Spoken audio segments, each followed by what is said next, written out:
Urea కోసం రైతులు రోడ్లెక్కి అలాగే లైన్లో చెప్పులు పెట్టి వాళ్ళ ఆధార్ కార్డులు పెట్టేసి ఈ వర్షంలో కూడా యూరియా కోసం నానా ఇబ్బందులు పడుతున్న విషయం మనం అందరం చూస్తున్నాం. కానీ జుండపోతు మీద వర్షం పడ్డట్టు కాంగ్రెస్ పార్టీకి సోయి లేకుండా ప్రవర్తిస్తుంది. అన్నమో రామచంద్ర అని చెప్పేసి రైతులు యూరియా బస్తాలు దొరకక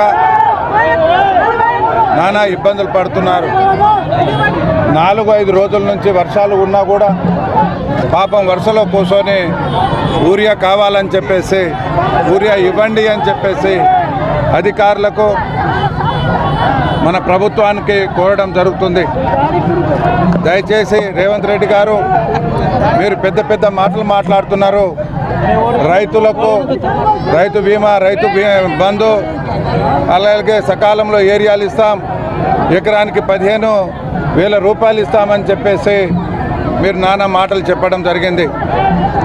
ఎన్నో అబద్ధాలు ఆడి మాయ మాటలు చెప్పి గద్దె ఎక్కిన తర్వాత ఒక వర్గానికి కూడా మీరు సంతోషంగా ఉంచడం లేదు.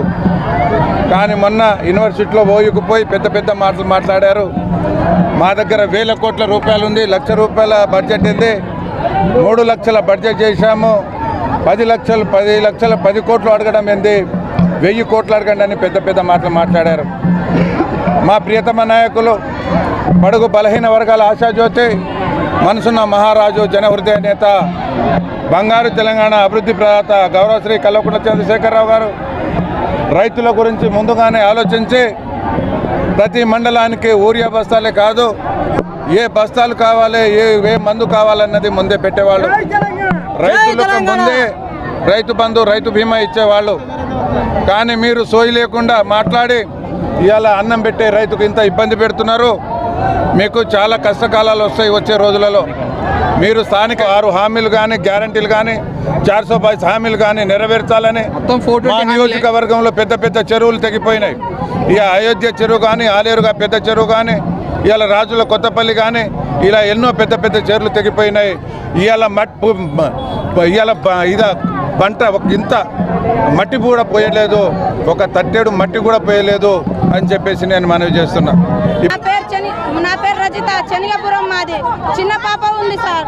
పాపని ఎత్తుకొని వారం నుంచి ఇక్కడ తిరుగుతున్నా.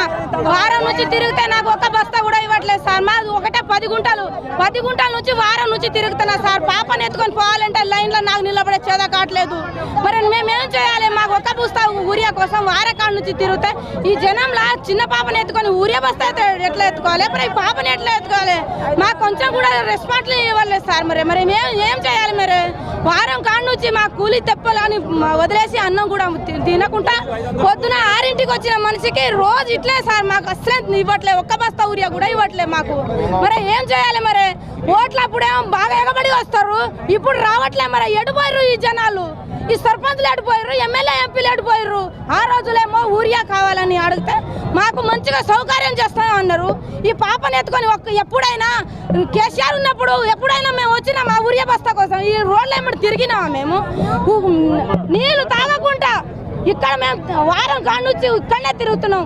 మరి ఏం చేయాలి? ఎడిపోయారు ఈ సర్పంచ్లు, ఎడిపోయారు ఎమ్మెల్యే